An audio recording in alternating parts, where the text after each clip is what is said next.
I don't want to watch nobody talk unless they're real. I don't want to hear anybody has to say unless they're real. I see these comments on the Christian like stuff, and I'm like, are these people even real? Do they even have a brain, or are they just like, are they just that MK Ultra that they just become AI or something? Like, I don't understand. I don't get it. How can we be? How can people be so ignorant? You know, and I just want to chalk it up to, that was AI. They're not even real people. They don't even exist. You know what I mean? Like that's where I'm at. There's a theory that the internet is full of just bots, like that don't even they're not real. You know what I'm saying? And I think that helps me sleep at night. I only try to watch content that's not AI. If it is an AI voice, I just make sure it's like sourced from a legit source. But I typically stay away from AI. The reason why is MK Ultra, mind control. That stuff is real, bro. And if you're not in submission to the Holy Spirit, you'll be in submission to something else. Unfortunately, like if you're not working for the Most High, you're gonna be subjected to these liars, right?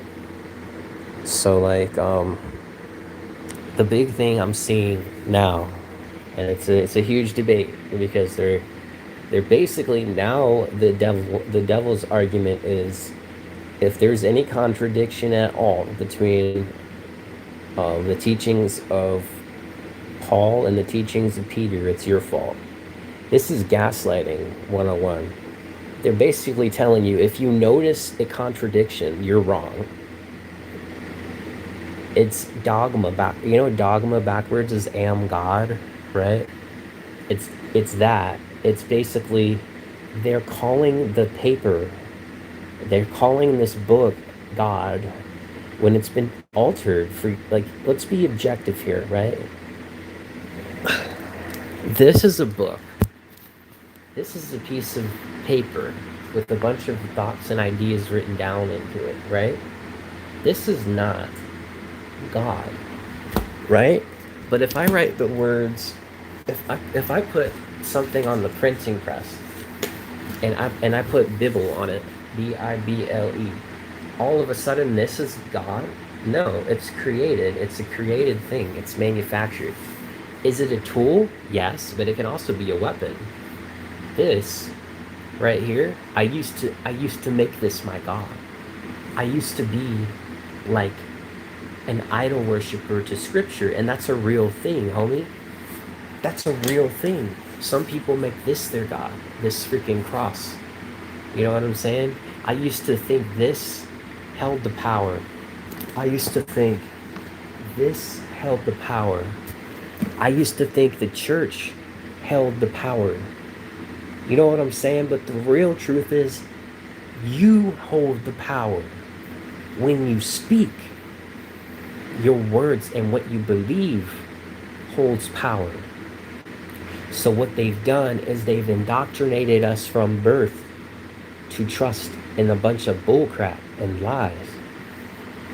These things right here, these Bibles, right? These were not written by God. They didn't fall from heaven into your lap. Why do I have to say this? I don't know. I think it's because people have become so mind controlled. I'm going to tell you something. Bible came from Biblio. Biblio came from a scroll, a scrolls. Okay, here's the problem. This is not a scroll. It's a book, and it's been translated by people who are not perfect whatsoever, and it's been altered by kings who are not perfect whatsoever. And you're telling me that if I'm not living according to that book, then I'm a heretic, right? Like if I say something objectively true, I'm going to say something objectively true that triggers these Christians. Ready? Jesus was a man and he was born from a woman. I'm not even going to be a jerk. I'm not going to be the jerk who questions the virgin birth or anything, because I know all things are possible. I've seen some crazy stuff in my life, but let's just be objective here, right? Jesus was a human being, a man, born from a woman, right? And he himself is not the creating God force. He is the son of that. I believe that. I'll go as far to believe that. You can call me crazy because that's, a lot of people think that's crazy. I'm not the person who's going to tell you he's the Almighty, because he's not. He's the Son. He's the Son. But the MK Ultra mind control has idolized everything that we've seen. We have been idolizing a book, and we've been idolizing a man. But like, the crazy thing is, we're not paying attention to what that man said and did.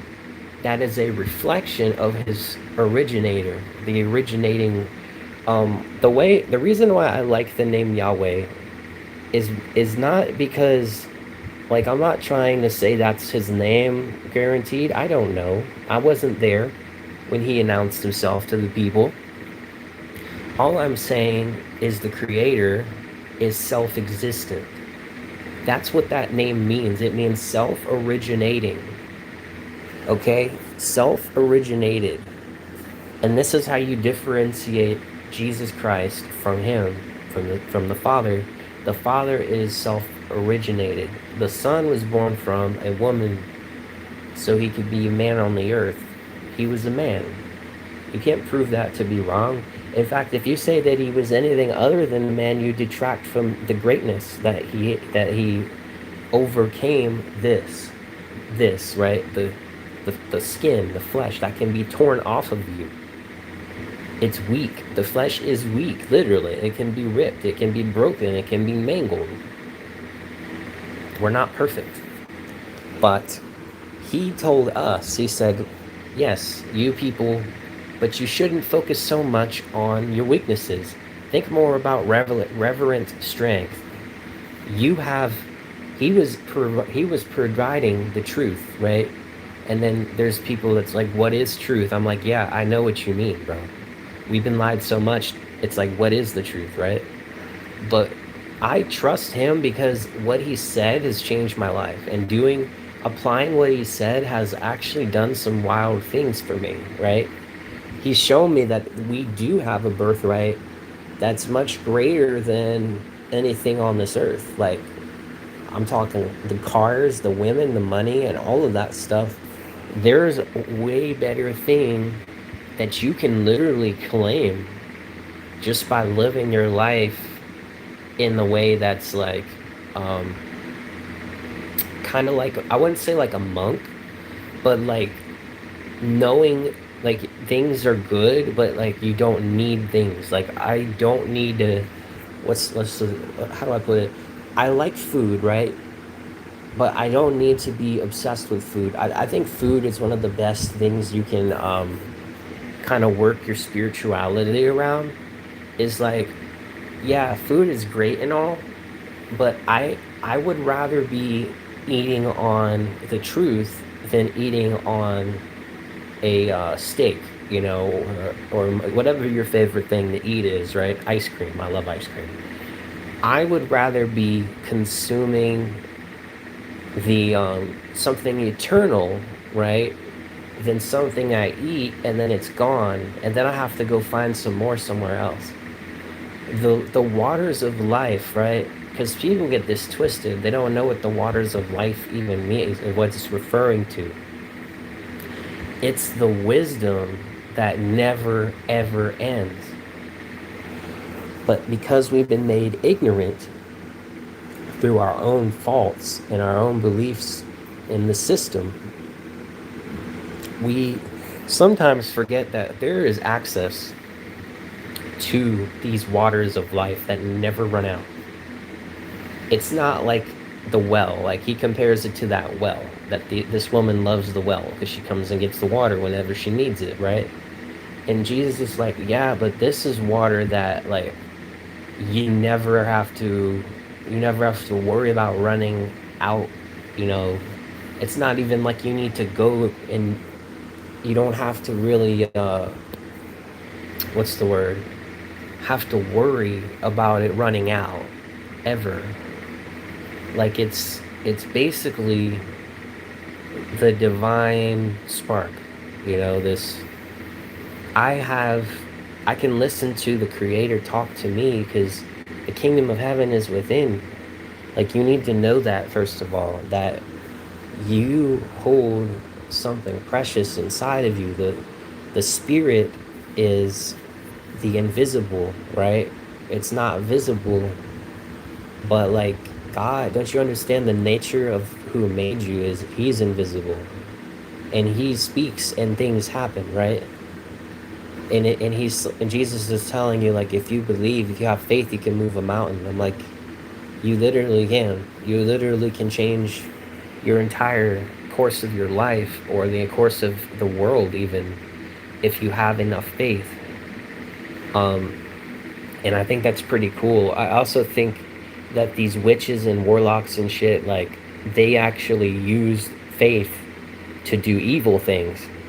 And now we have to use our faith to, like, combat the evil and put them down for good. Like, I feel like that's a big part of this whole warfare that we're in. Because these, like, you understand how crazy it is, like, that it shows them flying on brooms and stuff. I don't know if they literally, like, do, but they do astral travel. Like, their spirits, like, fly around, and they go and they mess with people, and they go and they summon demons, and they do this stuff, and I know it sounds crazy, I don't care, but it's true, right? This stuff really is happening. I was literally warned about it earlier. The higher source, the Father, he told me, hey, somebody at work, when you hug someone, it's a transfer of energy, because you're like a battery, right? And he told me, so that woman that you hugged at work, her evil attachments, right, the malevolent stuff, it followed you, and it's been messing with you. I'm like, really, it's been messing with me? And he's like, yeah, it's been keeping you from, like, other opportunities. And I'm like, wow, so what do I do to break this attachment? And he's like, you have to bind it and get it away and tell it to go. And God does his thing. He sends his angels to help you, because I know how the world is kind of demon obsessed. Even Christians get demon obsessed, right? And we forget that we have like heavenly hosts. The swiftness and strategy of angels you have access to. The power to, like, it's not so much you speak a thing and it just happens, because it has to be, I feel like it has to be approved by the higher king. Like, there's a government of heaven, there's a government that, like, you have to take it to the king. Like how there's a king on the throne, right? And he has messengers that come to him from different countries, and the messengers, like, your highness, and they blow a trumpet, like, brr, brr, brr, brr. And then there's a prince, or a messenger from somewhere else, and he has a message from the prince of, the duke, or the duke of Kazakhstan, whatever. And the duke sends a message for the guy to speak to the, it's a proposition, right? It's like, hey, he wants to trade you 10 of his finest donkeys, right? 10 of his finest horses. And in exchange, he wants 1,000 of wheat, right? 1,000, or, whatever. And they do a trade. And I think about it with, the king we have. He has infinite source. He's infinite. He's self-created. So when we come to him, what do we offer him, right?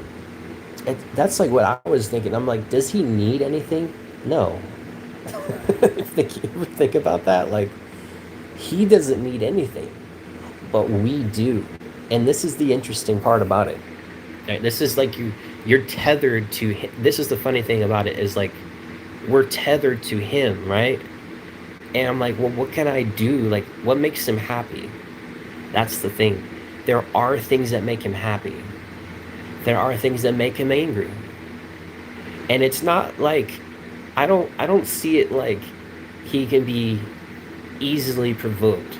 You know, he's not stupid. He's infinitely knowledgeable too, right? It's hard. It's even hard to quantify. Like we were made in his image, but he's like infinitely greater. He's infinitely better as a father than, think of the best dad, the world's best dad, right? Every dad's got that mug, right? The world's best dad. Now, God is literally the world's best. Like he's actually the best dad. Like he's out of this world, you know. And I was like, wow. But what can I do? My thing is like, what can I do to make make him happy? Like, cause he's doing so much, and we can't even comprehend it. And I think the biggest thing is like the truth. It's like seek the truth, right? Seek and you find it, and then share it. So here I am, like I'm fed up with the AI for one. I'm fed up with like the fake. I can't do the social media. Like these people try to like they're literally either bots or they're demons or they're not real people because they really are just here to provoke you. And that tells me like, bro, Satan is literally in. It's like in the phones.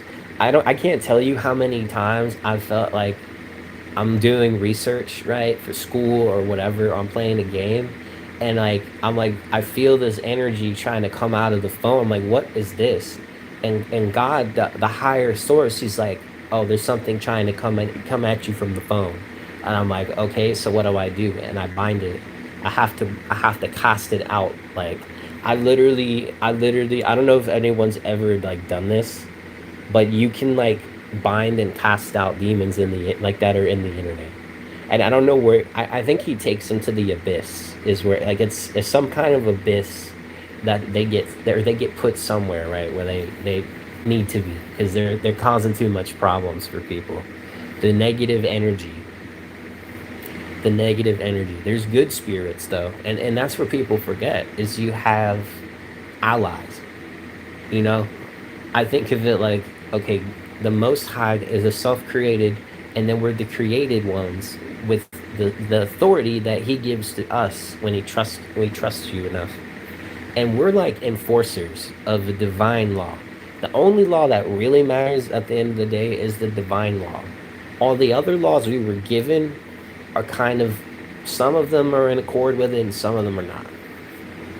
But we're like enforcers of a greater government that's basically the government of love, right? Because love is one of the most misunderstood and mistranslated things in the world, just like the Bible, just like the scriptures that people idolize. And it's sad because like you're idolizing, you're living by this script, but the script is not even perfect. Like it's actually been changed by kings and governors of the world, and the governors of the world are not the governors of God. Like they try to trick you. That's one of the biggest lies Satan tells you is the king, like just because someone's president, he is not a good godly person. Like usually it's the opposite, right? The Illuminati is real, we know that. It's no surprise anymore. The schizos actually know some stuff. Like I'm not gonna lie, sometimes they go off the deep end, sometimes they're going too far, and sometimes they got it on the nose, right? Yeah, well, anything in your house watching, attacking you, just know that the Most High is stronger. I laugh at. Sometimes you gotta laugh at them. I feel like sometimes you got to laugh at them, just because they're trying to intimidate you, but you should know that you were not given a spirit of fear. So anything that's fearful, threatening, attacking, you say, no, no, no, be gone, Satan. Be gone. You have no power over me. I trample you. I trample my adversary because I I'm strong. I'm just better. Like honestly, that's how you have to be with them. I have my birthright. You sold your birthright, Esau. Be like that. Like I got my birthright. I claim my birthright. I have the authority. I have the keys to the kingdom. And anyone who tries, and this is another thing Jesus said that they took out of the scriptures that we call the infallible. No, there is folly in them because they took the actual words of Jesus out that you have to find yourself and look for them yourself. They try to threaten our birthright and steal our birthright and sell it back to us incompleted. You have the keys to the kingdom, right? That Peter, the stuff that Jesus gave to Peter, what you bind on earth is bound in heaven. This is an applicable thing. It's not an allegory. It's applicable. You bind them. And I really believe this, that angels come down and they bind it. And then you can loose it and the angels will take that thing and throw it wherever it needs to go. It's usually like a bottomless pit or something, or sometimes a prison, you know. And I think about it like, so we're here, little g gods. We're little g gods. We're sons of the Most High. Jesus was telling us to come claim it. Just claim it. He's not selling. We're not selling it. This can't be sold. You can't go to a pastor or go to call a phone number and pay $9 a month for it. It's not a subscription service. It's a birthright. It's your birthright. There's been a war, and the crazy thing is we're in the amalgamation of a war that's been going on for a long time. Some people think the world is millions and millions of years old. I don't subscribe to that. I'd say maybe we're I'd say between 7,000 and 8,000 years, this world. And ever since Adam and Eve had their two sons, right? Cain and Abel, right? Cannibal. There's been a cannibal war between our own race. It's like there's a guy named Jonathan Kleck.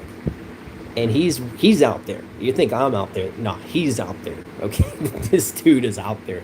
But I can't deny the fact that there's these signs like hidden in all the stuff that there's like a serpent race hunting the sheep race.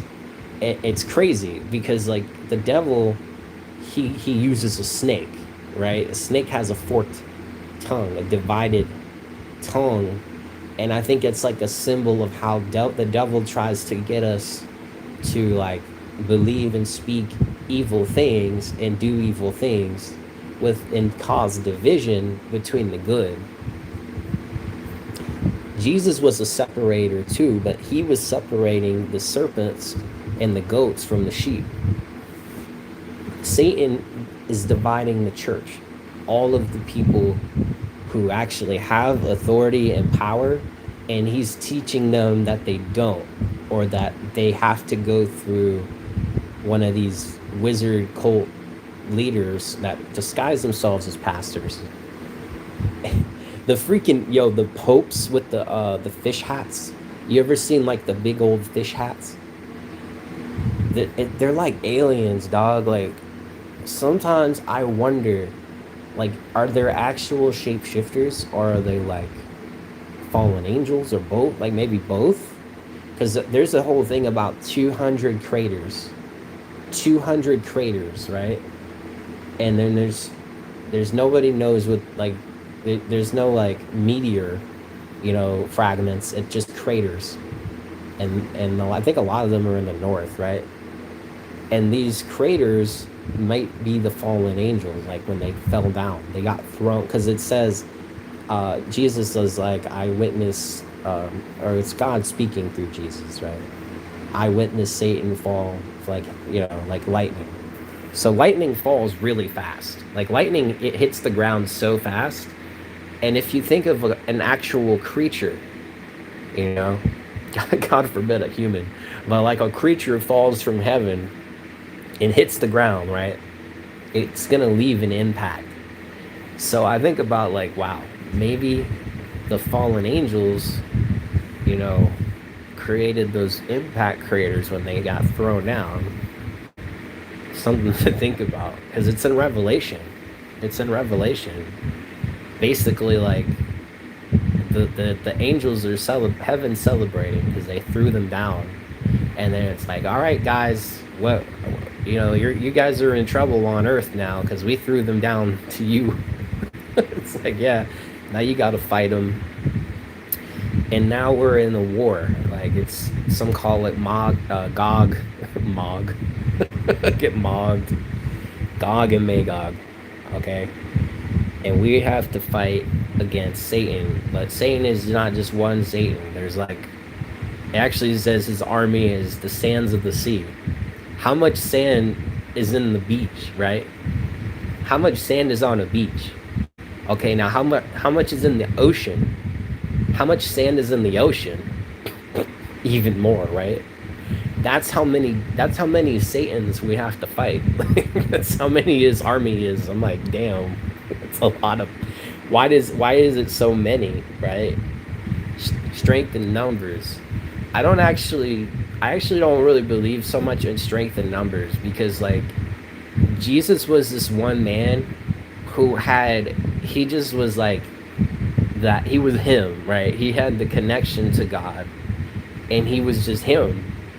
And they try to, how like Delilah tries to find the source of Samson's strength, right? Well, what's the source of Jesus' strength? He was like Moses. Like he was like the second Moses. Like he would talk to God in private. But the crazy thing is, he wasn't just like a prophet or someone who spoke to God, but like God was speaking through him. That's like your inheritance too. It's fire. It's so fire because he does it. He does it with me, or he speaks into my mind. Like we have conversations, and you can too. Like I'm not one of those guys that's gonna be like, oh, I talk to God, I'm the prophet. No, I honestly believe it's your inheritance. If you're not one of them, those cut off wicked serpent shapeshifter guys, whatever, if you're an actual human, human sheep, you know what I mean, the sheep, that I am the good shepherd. Some people say the thing with the Kleck files is he breaks down the brain. Like he's showing you like the brain, right? And he's like, well, you know how the brain, there's like a stem, like a tail at the end of your brain. A lizard has a tail, like a long tail, and your brain has like a stem. This is crazy, but he's like, your brain is like a sheep, and then there's a serpent trying to eat the sheep, and like, it's crazy, but it's like, damn, like this might be true, because you know how they say your higher self. I think like your brain is divided, and it's like there. It's like you have your higher thinking, like there's higher, like the heavenly thinking. Then there's the human thinking, like just okay, I need to go cook, or basic stuff, or communication. And then there's the lizard brain. You've heard of the lizard brain, right? The lizard brain is, I think it's like the survival, or like the fear-based thinking, or just I gotta go, I gotta eat, I gotta have sex, I gotta blah blah blah. And you're like, I think we're kind of at war with the lizard consciousness, because we're actually spiritual. We're actually the higher. We're not the lower, right? We're the higher. You're above and not beneath. But the Pharisees were beneath. Satan told them straight up, you were, of your father. You're from below. Hell is below, right? Below. Some people think hell is a physical place, and that might be true. Sheol is supposedly like the physical underground. And then there's Agartha. If you've never heard of Agartha, that's underground. So is Sheol Agartha? I don't know. Are these draconians? I don't know. Like, I don't know. It's fun to talk about. Like, is there actually a serpent race? Or is it more of like a mental thing, a spiritual thing? I don't know. I can't tell you I've like seen someone like shape-shifting in front of me or anything. I've heard about it, like I've heard people tell me about it, but I've never actually seen like a shape-shifting person. But I'm sure I've been around them, you know.